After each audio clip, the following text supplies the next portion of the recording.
I say all praises to Yahweh, Bar Shem Yahushai, double honors unto the apostles of Great Millstone, and shalom to you, sincere brethren, Paya Allah. With another video, this is pertaining to the new covenant.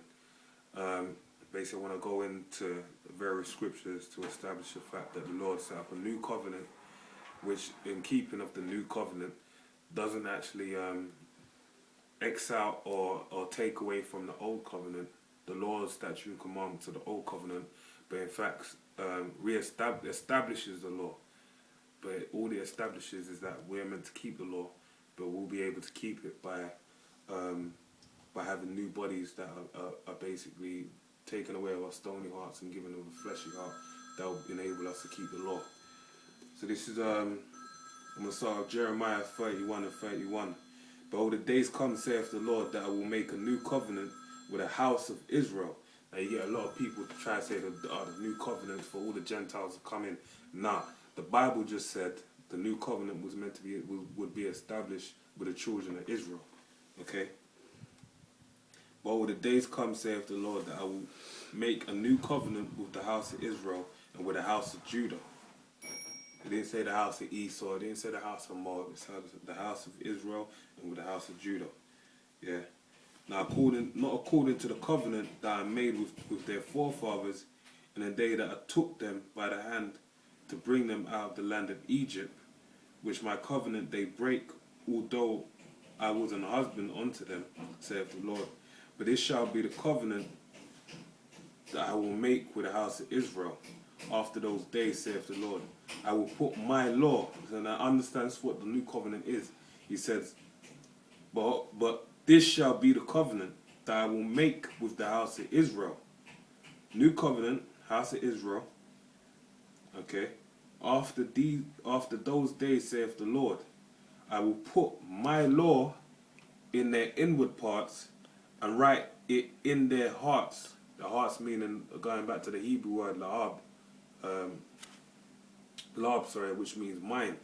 Is going to put the laws in our mind. All right. And will be their power, and they shall be my people. Alright, so that's the point on that. So now I want to get a reiteration of this in Hebrews in the New Testament to show you that even Paul was actually quoting Jeremiah, and that it all establishes the same thing, a covenant being established with the house of Israel for them to get new bodies in order for them to keep new minds, in order for them to keep the laws 100% pertaining to truth. This is Hebrews 8 and 6. But now hath he obtained a new, more excellent ministry, by how much also he is the mediator of a better covenant, which was established upon better promises. For if that first covenant had been faultless, then should no place have been sought for the second. Right? And the first covenant was going to explain it. For finding fault with them, the fault was found with us, the children of Israel. The Lord found a fault with us, man. We couldn't keep the covenant. Yeah. For finding fault with them, he saith, behold, the days come, saith the Lord, when I will make a new covenant with the house of Israel and with the house of Judah, not according to the covenant that I made with their fathers in the day that I took them by the hand to lead them out of the land of Egypt, because they continue not in my covenant, and I regarded them not, saith the Lord. For this is a covenant that I will make with the house of Israel after those days, saith the Lord. I will put my laws into their mind. See, and even when you check out the translation of the Hebrew and the Greek, it shows you in the Hebrew it said heart. But in the Greek it says mind. So that shows you that you have to go into the Greek and you have to go into the Hebrew in order to understand what these words are saying. Yeah? Because he's literally quoting the same scripture, but instead of saying heart, it says mind. And write them in their hearts. And I will be to them a power, and they shall be to me a people. And they shall not teach every man his neighbor, and every man his brother, saying, know the Lord, for all shall know me, from the least to the greatest. Okay, one second.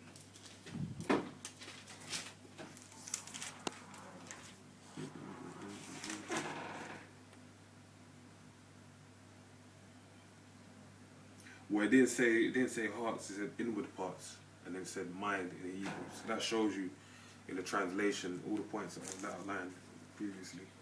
So now moving on. So the mediator, it said now the mediator, quick precept on the mediator. This is Hebrews 12 and 24. And now to Yahweh Shai, the mediator of a new covenant, and to the blood of the sprinkling that speaketh better things than that of Abel. So Abel even when he was on the earth before he was slew by Cain, even spoke of the covenant. But then it tells you Yahweh Shai is a mediator of the new covenant, yeah, and to the blood of the sprinkling. Yahweh Shai is also the blood of the sprinkling. He's the one that makes establishes the covenant. So that's why you have to have faith in Yahweh Bar Shem Yahweh Shai, man. Alright, so with that, get this last scripture and I'll be done. This is 2 Corinthians 3 and 14. You can read from 6 or read the whole chapter, but I'm just going to jump to the point. But their minds were blinded, for until this day remaineth the same veil untaken away. And that's talking about 2/3 of the nation of Israel who are condemned to damnation in the lake of fire. Okay, 1/3 is going to be taken out, which is the elect 144,000, and 1/3 also the nation of Israel.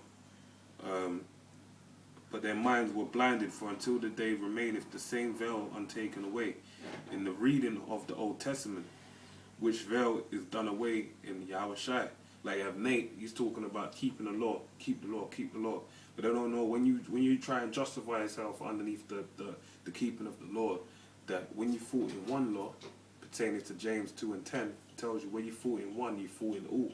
So if you're trying to keep the law, keep the law, keep the law, and you establish that keeping the law is the main thing, and you ain't talking about Yahweh Bar Shem Yahweh Shai, you ain't naming the name of the Lord in Yahweh Shai, you ain't putting the names out there, you're condemning yourself underneath the law.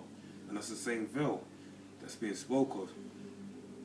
Verse 15, but even unto this day, when Moses is read, the veil upon their heart, the veil is upon their heart. So when they read it, the veil is upon, they can't keep the law. Nevertheless, when it shall turn to the Lord, when it shall turn to the Lord, the veil shall be taken away. So when you turn unto Yahweh Shai, the veil is taken away. Now the Lord is that Spirit, and where the Spirit of the Lord is, there is liberty. Okay, so that's where the liberty is. When you have faith in Yahweh Bar Shem Yahweh Shai, that's where you have liberty in the keeping of the law, statutes and commandments, man. That where you go, you may go off. Where us being in this grace period, you may go off. Lord's gonna have mercy upon you. Yeah, as long as you do it in you're not trying to be wicked consciously, man. You know, you're just going off because the flesh is wicked, man. But with that, man, I want to say all praise to Yahweh Bar Shem Yahweh Shai. Double honors unto the apostles of Great Millstone, and shalom to you sincere brethren. Shalom.